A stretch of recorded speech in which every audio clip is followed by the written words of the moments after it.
and still on this story. Certainly one of the big stories today is the concern this morning about a nuclear plant northeast of Tokyo. It was damaged in the earthquake and tsunami.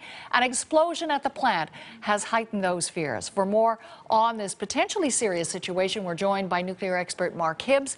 He joins us now on the phone from Vienna. So, Mark Hibbs, we are hearing that despite this explosion at the Fukushima nuclear power plant, that concerns over possible radiation leakage are easing. What's your understanding of what's happening at this plant right now? The Japanese authorities have been struggling to get power supplies and cooling into the reactor core.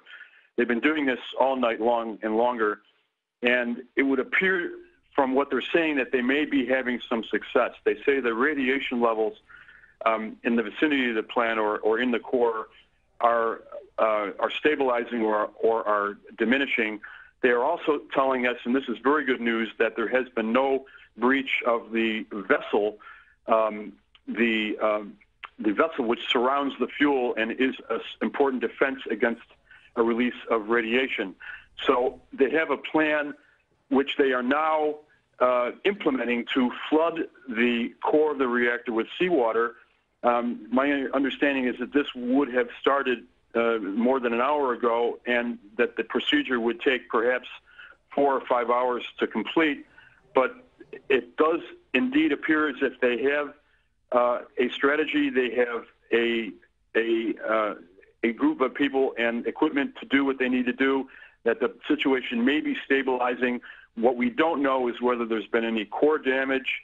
The radiation levels, as I say, appear to be stabilizing, and if they are indeed getting this accident under control, that's very good news indeed. Absolutely. So just so I understand you correctly, if the radiation levels are stabilizing or even decreasing, and that there has in fact been no breach in this fuel container, is it too early to say crisis averted, or, as you say, it's encouraging news, but what else are you going to be watching closely over the next few hours before you can feel that crisis averted?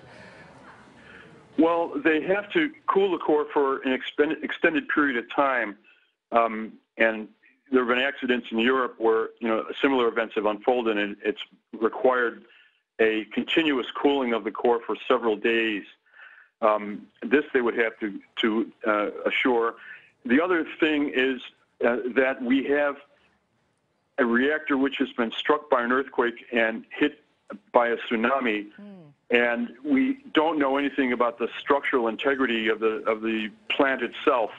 There was a core melt accident, as you know, that took place in the United States at 3 Mile Island in 1974. Right. That happened because of a series of mistakes that were made inside of the plant. There was no problem causing the accident having to do with the structural integrity of the facility. That is not the case here in Japan. In Japan, we have a situation where the structure itself has received a body blow, and we don't know how severe it's been.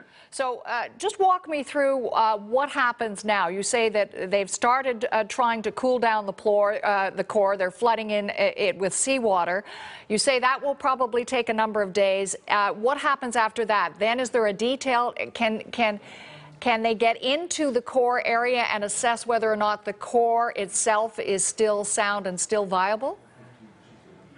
Well, this is a question that none of us right now can answer, because what's transpiring inside the core is an effort to cool it and prevent the fuel from being first uncovered and then damaged because of the heat building up inside of the core. So we don't really know, those of us on the outside, we don't know anything about the status of that fuel in there. Suffice it to say, the less damage and the less stress on that core, the more optimistic the outcome would be. And that can be also a function of time. So the quicker they get in there and cool this reactor down, stem that problem, the less damage there certainly will be. Now, you mentioned as well, beyond the issue of the core itself, that obviously there'll have to be a thorough assessment of the entire plant to determine its structural integrity after the earthquake and tsunami. We know there are 53 nuclear power plants in Japan, so do we assume as well that officials are busy checking the structural integrity of all of those plants? Well, in 2007, there was a very severe earthquake on the other side of the same island, Honshu, that damaged 7 reactors at a site called Kashiwazaki. That caused significant damage at the site, and there has been an enormous technical investigation of the seismic robustness of that reactor after that event in 2007, and in fact, all over Japan, reactors have been subject since that 2007 earthquake to a great deal of study to evaluate their integrity and robustness in the case of a serious earthquake. So this has been going on, and what we don't know is so far is whether or not the equipment in the reactor at Fukushima was designed to withstand a quake of this magnitude. We'll be waiting to hear what the geoscientists in Japan and the authorities have to say about the robustness of this facility. Yes, obviously lots of questions and lots to watch for. Mark Hibbs, good to talk to you. Thanks for joining us. You're welcome.